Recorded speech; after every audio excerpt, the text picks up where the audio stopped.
Welcome to Moama on Murray Houseboats. My name's Damien and I'm going to show you a few features on board your boat, including your safety equipment. I'll run you through a few items we have on your back deck here. Firstly, your life ring. If someone's struggling in the water, you can throw that out and pull them back to the boat. If someone is struggling in the water though, it's a good advice to give to them to just simply swim back over to the side rather than trying to get back to the boat. It can be quite difficult to swim against the current. You've got a gas bottle in here. It's the same as what you would have for your barbecue at home, but I'll show you how to turn that off if you need to at any time. It's just a valve there and you just turn it that way and then that's off. We always leave it on though so that it's working for your hot water and your cooking whenever you need it. You've got your bin here, a generator, which I'll show you some more about how that works in a minute. And you've got a couple of chairs and a table that you can either set up on your back deck here or you can take it out onto the beach and use it on the sand. To start your generator, simply pull the choke, turn the key, push the choke in. To turn it off, just turn the key off. You only need your generator for your air conditioning and your microwave. When it comes on, it also charges your batteries. To start your barbecue, open the lid, hold the dial down and turn.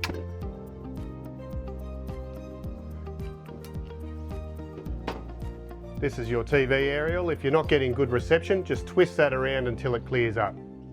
In this compartment on your back deck, you have your life jackets and a fire bucket. And if you do happen to have a child on board, we have plenty of different size life jackets in our office, so you can head over there and get one that's going to suit your child. We have a marine toilet on board for you, which is a little bit different from home because you have to use a pedal in order to flush and also to put water into the bowl. So to put more water in the bowl and help the paper break down, pull the pedal up. Then to flush, push the pedal down. Just always make sure that the water does stop going into the bowl when you've finished. Your bed is located in the wall here. It's already got the linen on it, ready to go for you. You move your cushions forward.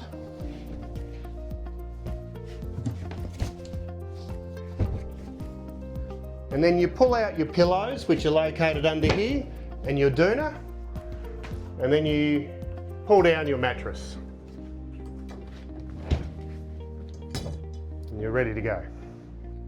This is an inverter that you can use to charge your phones or your laptop.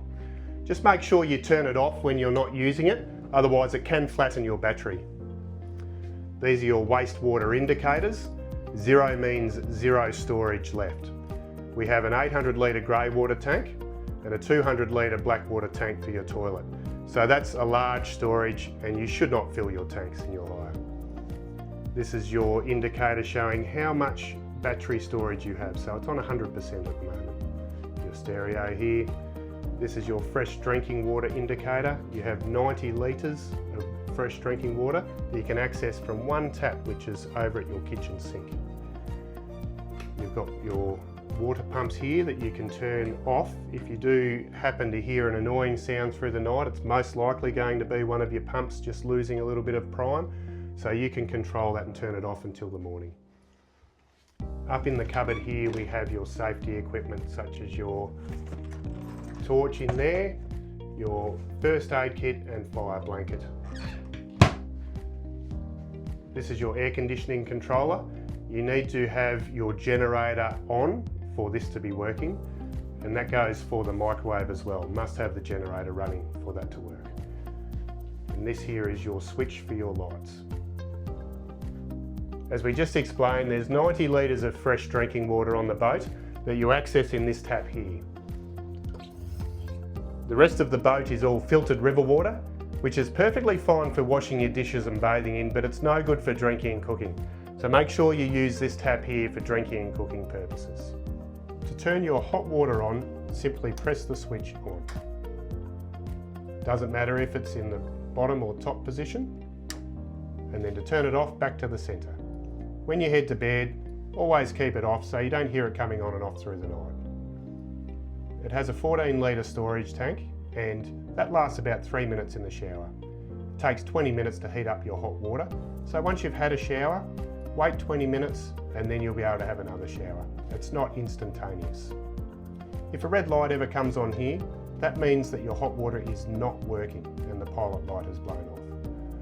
So all you need to do is turn it off and on again, and that should fix the problem. I'll take you through your helm controls now. Starting on the side of your helm with your navigation lights. You don't drive at night anyway, so you won't need to use these. Next, I'll show you your GPS, which turns on and off with this switch at the back here. To turn on your reversing camera, simply press that button. These are your front and rear light switches. This is your tachometer. A good speed for travelling upstream is about 3,000 revs, and for travelling downstream, between 2,000 and 2,500 is a good speed. This is your fuel gauge. You have 110 litres of fuel on board the boat, and you burn about 6 litres per hour cruising along. This is your hand control, and to turn the engine on, this must be in neutral. That is forwards, and to go faster you simply push it forwards. That's neutral again, and that's reverse. This is your horn, and this is your bilge alarm. So if this light ever comes on, that's telling you that there's water inside the hull, and the pumps come on to get rid of that water for you automatically. I'll show you how to lock your door because it's got a little bit of a knack to it. What we need to do is hold the handle to the side when we turn the snib. Now that's locked. To unlock it, simply turn the snib and you're unlocked. When you come in and you want to moor your boat, just simply take the rope off and take this loop off and tie up to the tree. And then when you want to leave, you do the opposite. You take this loop, put it back on the hook, and the rest of the rope there. Make sure you do take that loop off the hook though, because this hook is not very strong. We also have a ladder here to make it easier to get on and off the boat.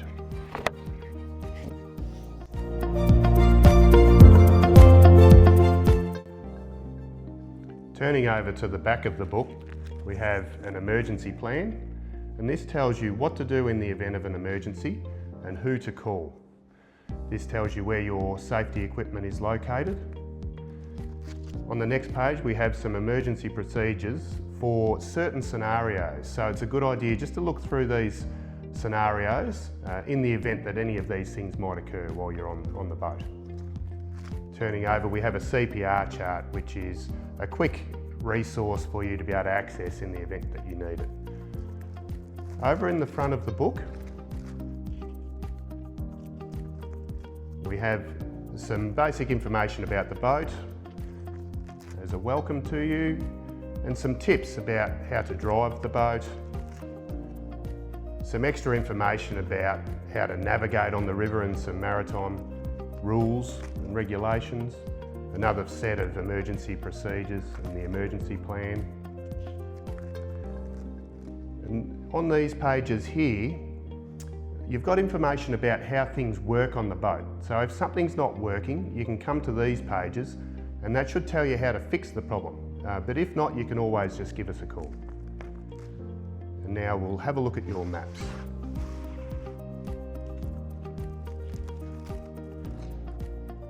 Starting from Moama on Murray Marina here, under the Moama Bridge, we'll head upstream to begin with. The first obstacle you come to is a green buoy, and this tells you what to do when you get there. Avoid the inside of the bend. Green buoy must pass on the New South Wales side of the marker. New South Wales is this side, Victoria is this side. So we'll pass the marker on the New South Wales side. When we come back downstream, we pass it on the New South Wales side. We keep heading upstream and we come to a red buoy. Avoid the inside of the bend, pass on the Victorian side of the marker. So we just need to pass it on the Victorian side when we go upstream, and when we come downstream, pass on the Victorian side again. We have a no entry sign into Horseshoe Lagoon on the next bend. Please don't go into the lagoon because you can get stuck. Heading further upstream, we're coming towards the Goulburn River Junction. The Goulburn River Junction is the limit for our larger boats, but on the smaller boats, you can stay on the Murray and keep navigating upstream towards Moama. But do not go into the Goulburn River because once again, it's narrow and you can get stuck. There are a lot of four-wheel drive tracks on the Victorian side, and as a general rule, it's a good idea to park on the Victorian side unless you know that there is good access from the New South Wales side. And the reason being is that in the event of an emergency or you need us, we can come out to you by four-wheel drive and get to you much more quickly than by river. It might be 15 minutes to get out to this area here, but an hour by boat. So it's a good protection for you. Heading past the Goulburn River Junction, we're coming towards Cape Horn Winery. If you want to access Cape Horn Winery, you park just around the corner from their structure. They do have a structure there, but you can't park at their structure. You need to travel just around the corner a little bit and park near their little gravel boat ramp, and then you can walk up to access the winery. And then this map here meets this map. We're heading further upstream in the bush. You can see that we've got forest on both sides of the river here, indicated by the shaded areas. And then we're heading up now towards Moama. Moama takes about 6 hours drive to get up to, and returning back downstream, it takes about four and a half hours. If you do want to go into Moama to go to the pub, you can park just on this corner here near the main street and walk over to the pub there. We're back at Moama on Murray Marina and we're going to head downstream. The only place you need to be conscious of speed on the river in your little boat is between the Moama Wharf and the new bridge over here. Through this section, it's 4 knots, which for you, if you just keep in mind walking speed, then you're going to be fine. Be on the right-hand side of the river at all times. It's the opposite of the roads. When you come through under the bridge, stay right.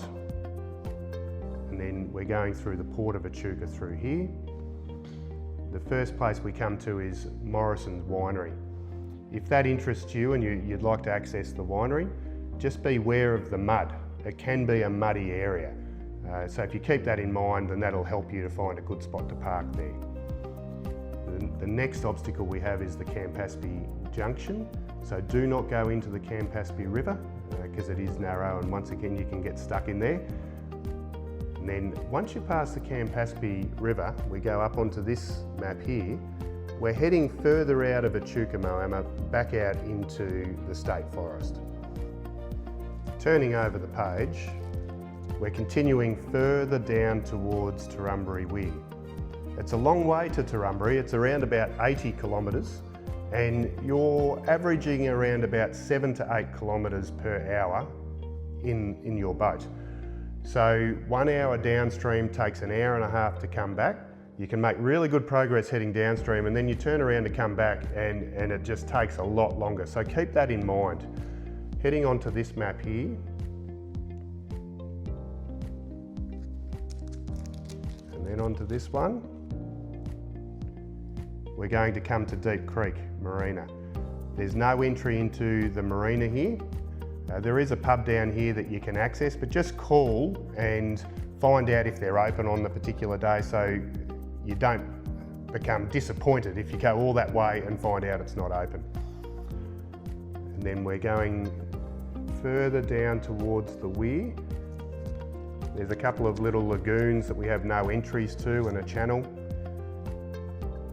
And this is the weir here. So just make sure that you stop a couple of bends before the weir so that you're not navigating anywhere near where the weir operates.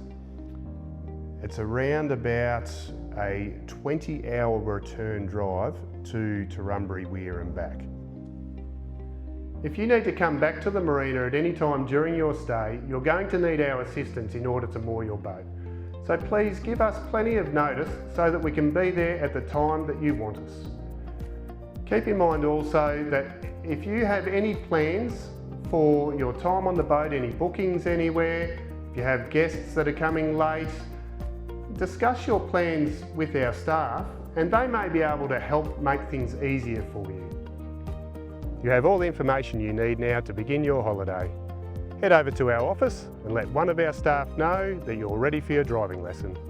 We really hope you enjoy your stay with us.